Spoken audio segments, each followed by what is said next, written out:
here today as we talk and explore beyond the stats for SPAAR, looking at the Twin Cities housing market for February of 2024. I'm Jennifer Kovacich with SPAAR, and I'm here with Susan Mall and Amanda Cox. So thanks for both being here. Hi, Susan. Thanks for having us. Thanks for having us.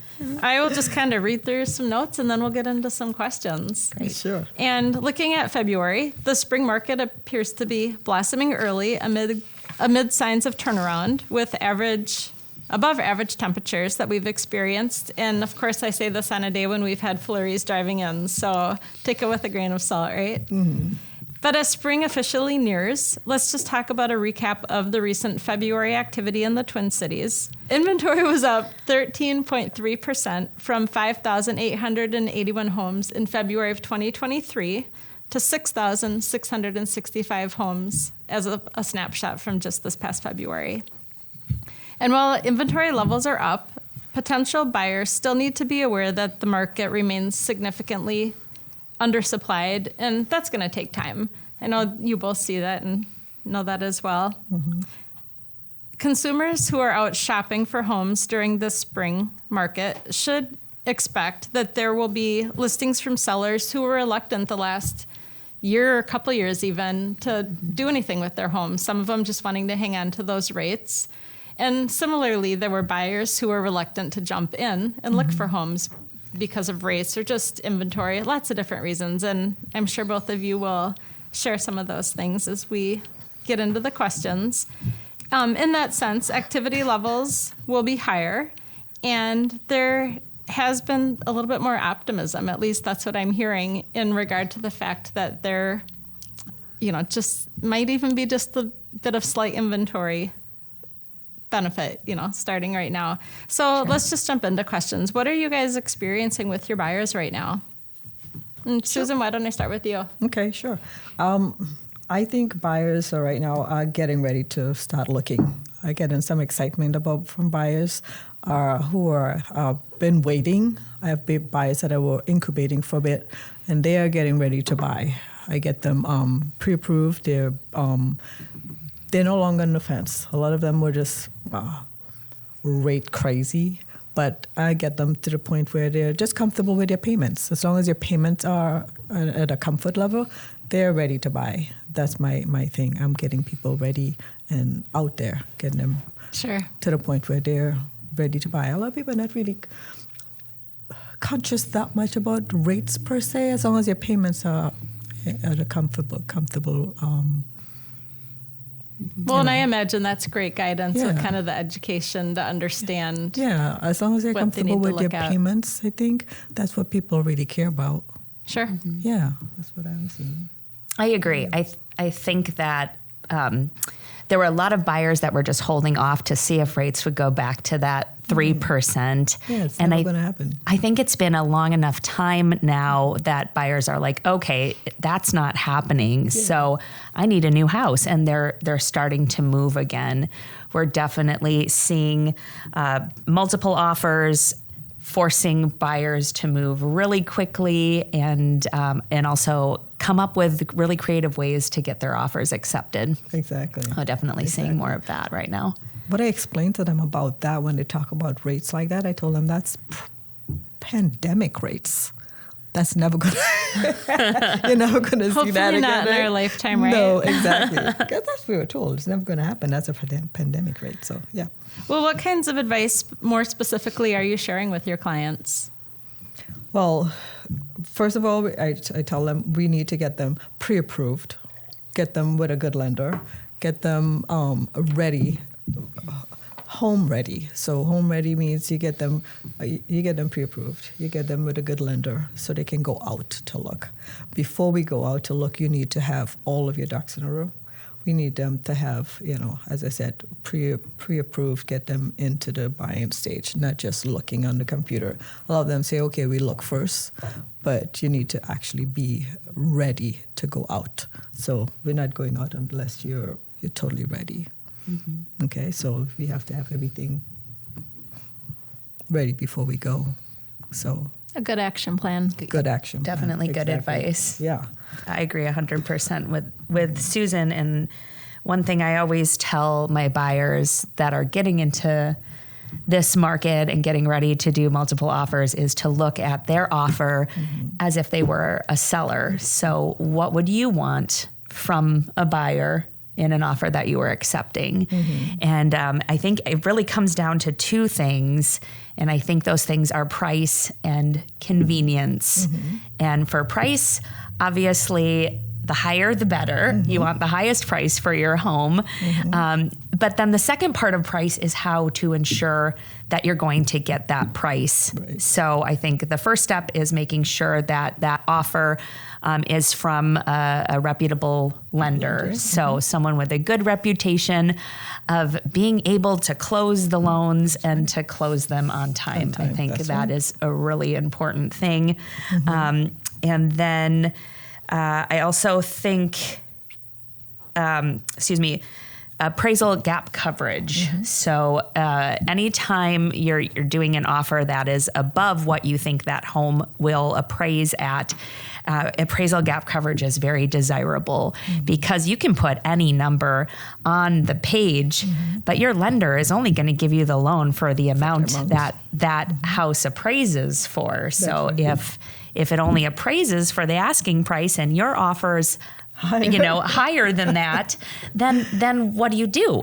So, the offer could fall through. You may have to renegotiate price at that point. So I counsel my buyers to, if they're able to, put an appraisal gap coverage in there to say, hey, we're offering this purchase price and we're going to ensure this purchase price by coming to closing with extra cash if need be, if there is a gap in appraisal.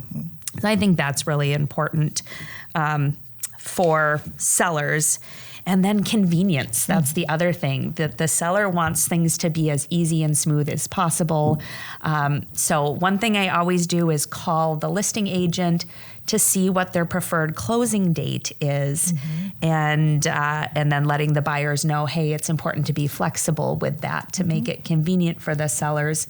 It's one way to set our offer apart. And then the last piece is inspection contingency, which is a huge thing. And we have seen in the last few years buyers waiving their inspections and their inspection contingencies. And I just can't, in good faith, counsel my buyers to not do an inspection on something that's costing them hundreds of thousands of dollars. It's the biggest purchase you ever make in your life. Exactly. If you were buying a car, you would take it for a test drive and make sure it's running. Right. And a car is just a fraction of the price of a house. So that's so important. But how do we compete? Having an offer with an inspection, how do we compete against an offer that doesn't have an inspection? And there's a couple little tricks, I think, that we've picked up over the years. And one of those is a pre-inspection. So with the seller's permission, having an inspector do a walkthrough during a showing with your clients. It's just a mini inspection, but they're able to look at those big structural things, the plumbing, electrical systems, and roofs, things that are going to cost you tens of thousands of dollars to repair. And that way the buyers can go in educated as they make that offer, just feel comfortable. So I think that's really big. Shortened inspection periods. So we used to see that 7 to 14 day period as a norm. And we've seen those go shorter and shorter and shorter as it's less risk for the sellers. So doing a 1 to 3 day inspection period, making sure to call your inspector before you submit the offer so that they're available, and it just brings that risk factor down a little bit more for the sellers. And then another piece is doing in a take it or leave it inspection only. So letting the sellers know, hey, we do have an inspection contingency in our offer. However, we agree to not ask for price reductions. We will not ask for any repairs, but we do retain the right to cancel if there's something major. So that way the buyers are protected, but the sellers have more of that convenience factor. Like, okay, they'll probably only cancel if it's a real big thing. So those are a couple things. Yeah, I think that's great That's advice. good. And, you're giving the sellers the opportunity to hear what needs to be done, which if they turn that buyer down, they may get the same request from another buyer. So it really is in their favor to, I would think, accept some of these or go ahead and make the changes. Exactly.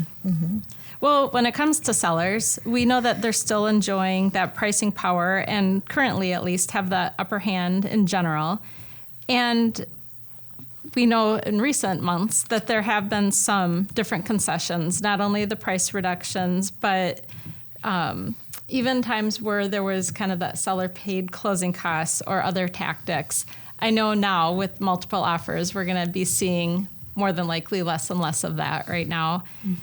In February, sellers accepted offers at 97.5% of the list price after 59 days compared to 97.2% in 61 days a year ago, February. And per the housing market right now, sellers listed 34.5% more homes on the market, and buyers signed 13.1% more purchase agreements than they did a year ago. What kinds of activity or requests are you receiving in specifics from your sellers right now? I have a lot of sellers asking for advice on when is the best time to list, when is the best month to list, when is the best day of the week to list, and how do I get multiple offers? Very, very specific. Very specific. That's mostly what I'm getting from sellers is they want to know, how to get the golden ticket on their house. And I think spring market is a great time to list. Yeah. I think right now is a great time to list and just picking out. People have different strategies. A lot of realtors have their sellers list on a Thursday and hope for multiple offers, by Saturday or Sunday. Yeah. There are other realtors who list on Monday because there's all those buyers that didn't get their offer on the weekend, and now, it gives them a second chance. So it just kind of comes down to strategy. Yeah, and there's no crystal ball, as we said. Price it right. Price competitively. That's the best thing. Spring market is the best time to list. But if you price right, you listen to the counsel of your realtor, and your house will sell.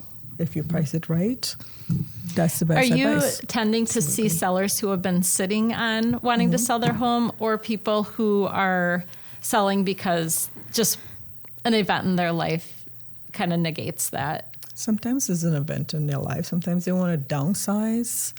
That's the biggest thing I see. People wanting to downsize and moving out. Some people moving out of state. Some people are downsizing. And sometimes at an event in their lives, like I have one that's now they had an extra baby, and they're moving because they wanted a bigger house. So that's some of the reasons I see people are moving. Okay. So.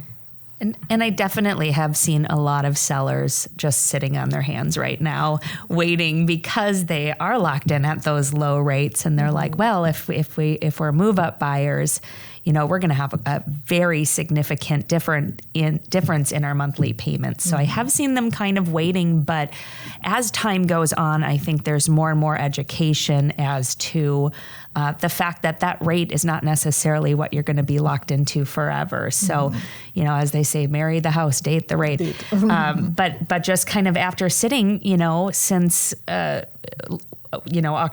of 2023, when we saw those rates jump, they're finally like, oh, we've been waiting. You know what? We don't want to wait anymore. And I think that will kind of drive some of that movement, that uptick in inventory that the economists are kind of predicting for, the rest of this year. So, I think people know that, there is an option to refinance if those rates do come down. Yeah. People are getting realistic. Yeah, absolutely. Yeah. Well, the current reality is that supply levels are too low for prices to fall, but rates are too high for prices to rise too much. The median sales price rose 4.5% to just over $357,000, which in terms of kind of home size is $203 per square foot. And I know both of you are seeing this per our conversations, but builders are playing a big part in helping with inventory. And a lot of lenders are really trying to be innovative with the programs that they're able to offer. And I know realtors like both of you are encouraging those to really check out what programs might be available, especially if they qualify or if they're in an area that has some programs available. And I think overall, just from conversation, it seems like consumers are being a little bit more optimistic. Yeah, they are, because there are a lot of new programs, or not even new, but there are a lot of programs that a lot of people could qualify for. A lot of them didn't know that there are programs out there that they could qualify for. And because of that, they're receptive to looking. So yeah, we're trying to get them into those programs. Especially right now, there's the first generation programs. I was just educating a few people who didn't know, and I got getting a few of them that are coming out now to get into some of those programs. And that's great. Getting a lot of them that are, I could do that. And I'm getting a few people that trying to get into that. So I have a few of them that are getting pre-approved for some of these programs to buy now. So that's nice. Absolutely. So yeah. What about you, Amanda?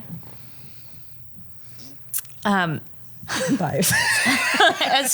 Sorry. What was the question again? No. Well, let me ask you this. Is there any surprises in some of the recent activity?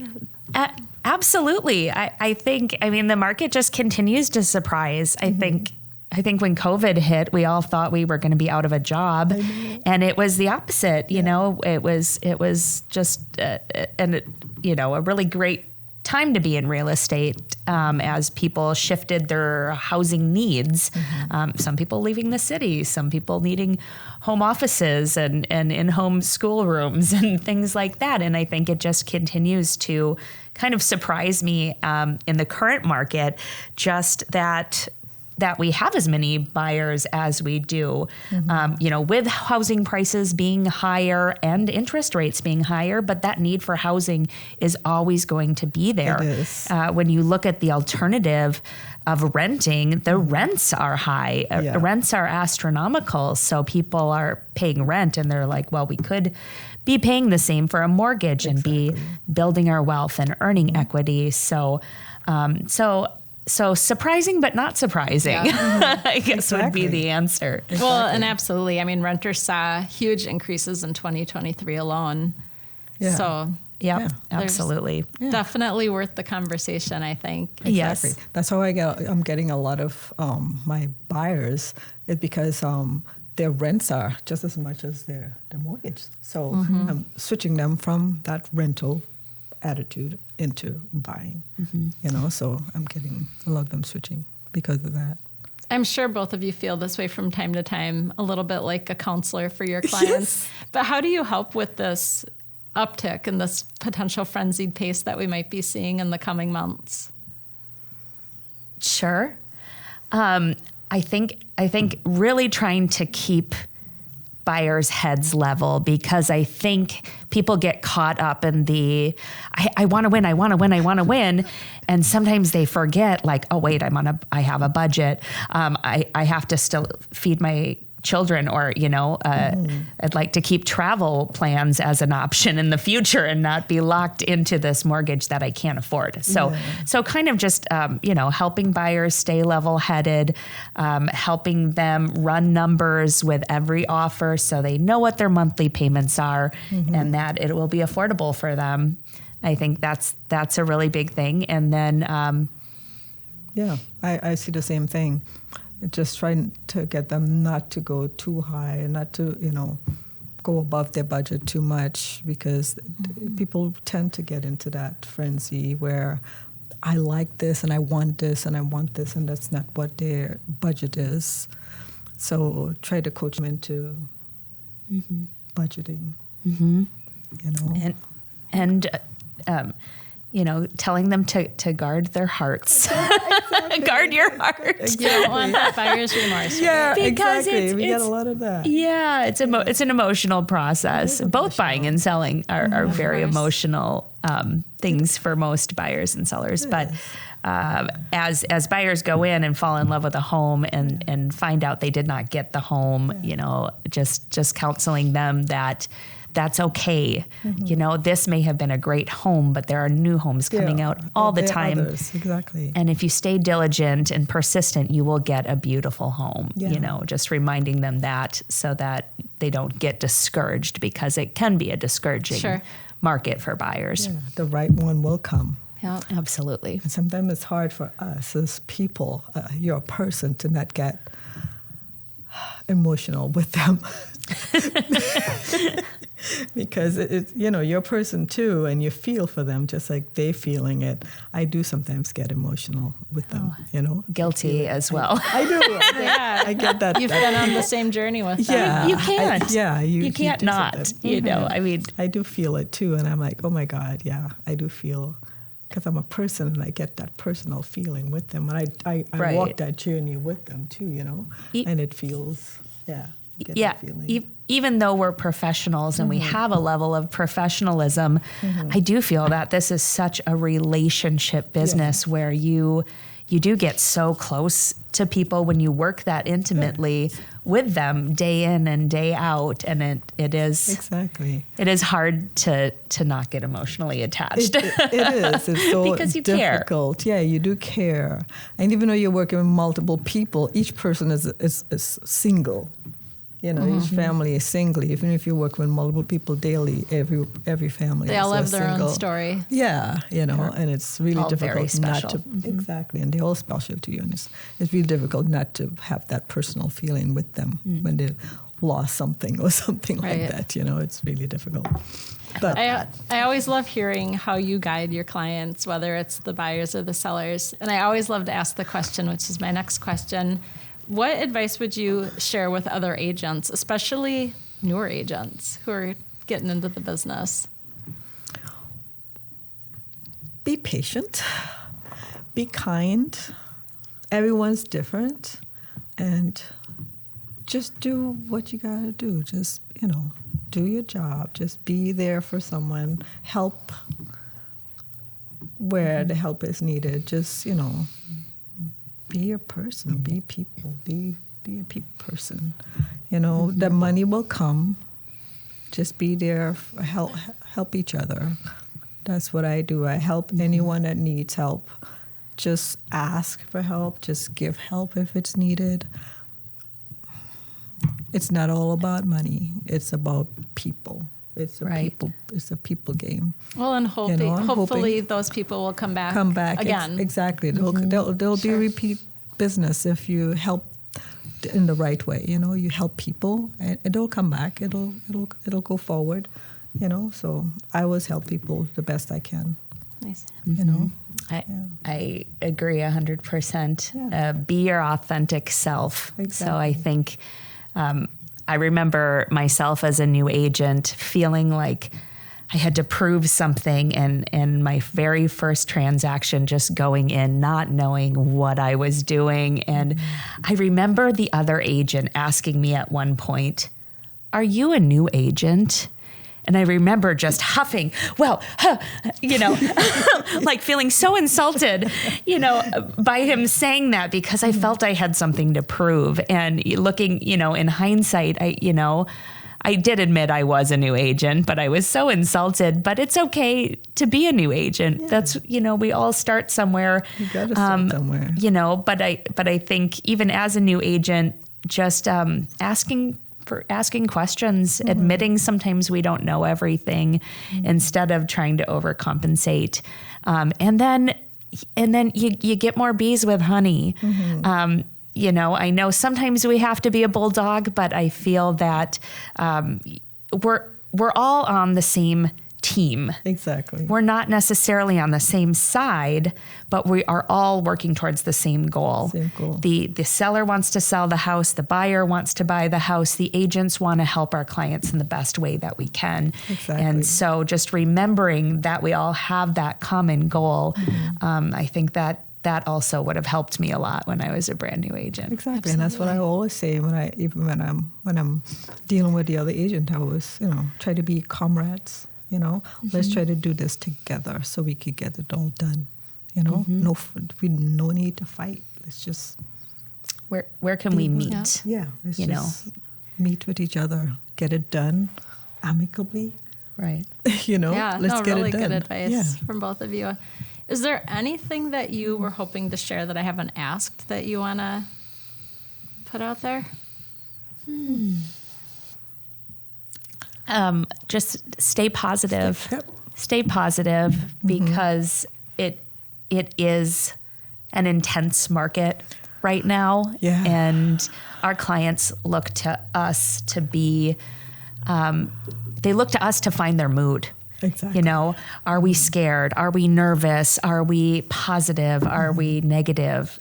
So I think just stay positive. Yeah. If not for ourselves, for our clients. Exactly. Because they need us. Yes. Yeah. Be the strong one. We have to be strong for them and for us. Yeah. Yeah. They do look for us. Look at us. They look at our faces, and however we portray ourselves, they see it. They feel what we feel. 100%. So yeah. That makes a lot of sense. Well, I'll just finish by sharing just a quick overview of what we've seen around town, so to speak, in February. Among the highest priced cities for sales in February were Medina and Orono in the West Metro, and then within SPAAR's jurisdiction, North Oaks and Lake Elmo. The most affordable areas were Red Wing, Zumbrota, and Vadnais Heights. And within SPAAR's 12 county service area, the cities that saw the largest sales gains were Forest Lake and New Richmond, and the cities that had more notably weaker demand were Andover and Inver Grove Heights. So a little bit of everything all over throughout the area. Yeah. So thank you for those. Really interesting. Yeah. Yep. Yeah, well, with that, thank you. Thanks for both being a part of this. I love just having us. hearing what you're seeing and the insights you'll share. So Thank we'll you do so this much. again. Yes, Thanks, thank you so Jennifer. much. Thanks, so Jennifer. good to be here. Thank you. Yeah.